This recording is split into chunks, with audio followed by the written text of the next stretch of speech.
It was, what, 79. He fought Benitez, and I was in a reformatory for bad boys. And it was just a highlight for me to watch this. Like I said, I was 12 years old when he won a title, when he first won a title. And see, he was still champion. He's still a champion when I was champion. You admire the guy, and it hurts you when you see him go down, you see him get hit. Even though, in a way, you guys are both fighters and you understand the game, you feel the punches. You still, because of the admiration. You just feel, I don't know, I can't explain it, really, to be honest. I can't explain it, but I just know I felt hurt. I felt the pain. Why are you out running 4:30, 5 o'clock in the morning and not later in the day? Or why do fighters do that? Because I don't want to do it. You have the discipline to do things that you don't want to do. I think I want to get up before and run. I don't want to get up. And sometimes I get up and run. I see guys, and I like to hang out. I see people in the car. They party. They came from partying and hanging out. I'm like, wow. They're having fun in that car. You see a guy with his girl in the back. They got crazy. And I said, God, this guy's they're having fun. And I'm running.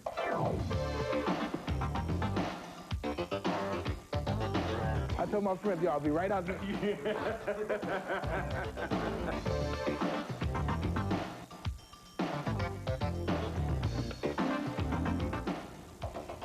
What makes the King-Tyson relationship click? I was in a bad situation in which he helped out, and I felt indebted to him. And then we got to know each other, and we were very good friends. So it's more than just a business relationship? Absolutely. Basically, he's just like anyone else. He's a father, he has children, he loves his grandkids, and he's happy. And he's happy his life's very successful, and he's done a lot for me financially and helped me enhance a great deal of money, which isn't a big issue, but it's helpful when you're living in this country. I wasn't the toughest kid in my neighborhood by far. A long line of a bunch of guys ahead of me. I never was an athlete as a child. I was never an athlete. I wasn't athletic. I didn't play any sports. Everybody wanted to play basketball and play softball on Sundays and stuff. I said, come on, man, let's get some money, man. Later for that. They don't want to play no sports. You played your own sport. Yeah. Our whole motto wasn't about how tough you were, how good you could fight. It was how much money you had in your pocket. That was the whole issue, we wanted to look nice, dress nice. We were looking nice. We didn't want to fight anyway, but we had to fight because guys would get mad because we looked nice and try to take our stuff. But we didn't want to fight. We just wanted to look nice and be decent people. People wanted to talk well. People wanted to look nice. You know what I mean? 12 years ago, Mike Tyson was in a juvenile home. A half a life later, Tyson has several homes, including this condo in Las Vegas. He grew up wanting money and nice clothes. And now he's got them, too. There's always talk about Mike Tyson and all the money he's made. And when you hear and read that stuff, what do you think? Is that something that you just wish would go away? It was nobody's business, or? It really isn't no one's business. But what the hell? What can you do? You know what I mean? It's the hardest thing in the world to do is to count someone else's money. The only thing harder, I think, is counting your own. That's not too hard. No.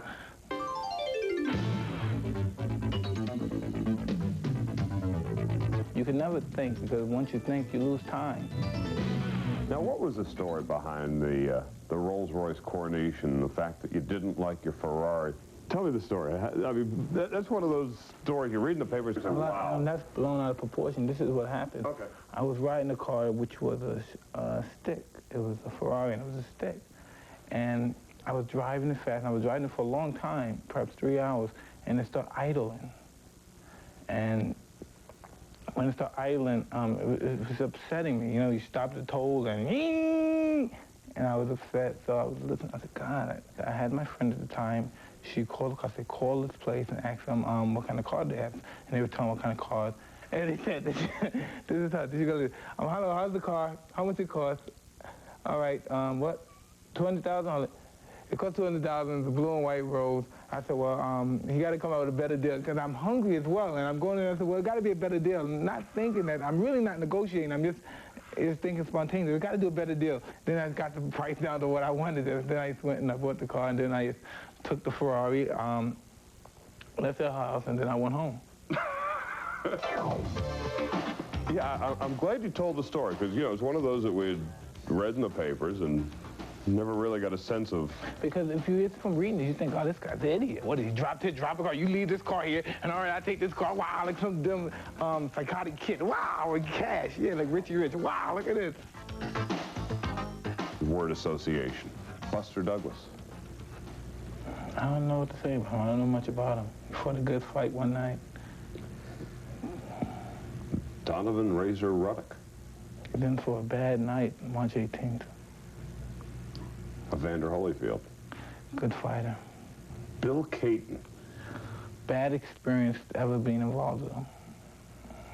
Evil, wicked, but very smart. Mike Tyson.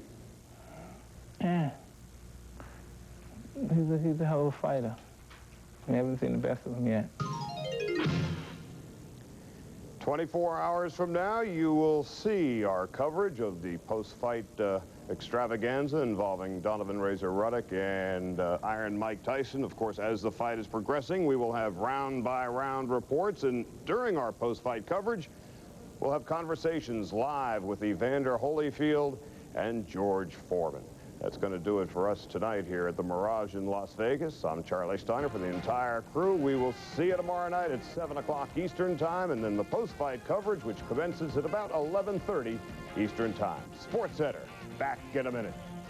Sunday's Conversation is brought to you by Ford Motor Company, where quality is job one.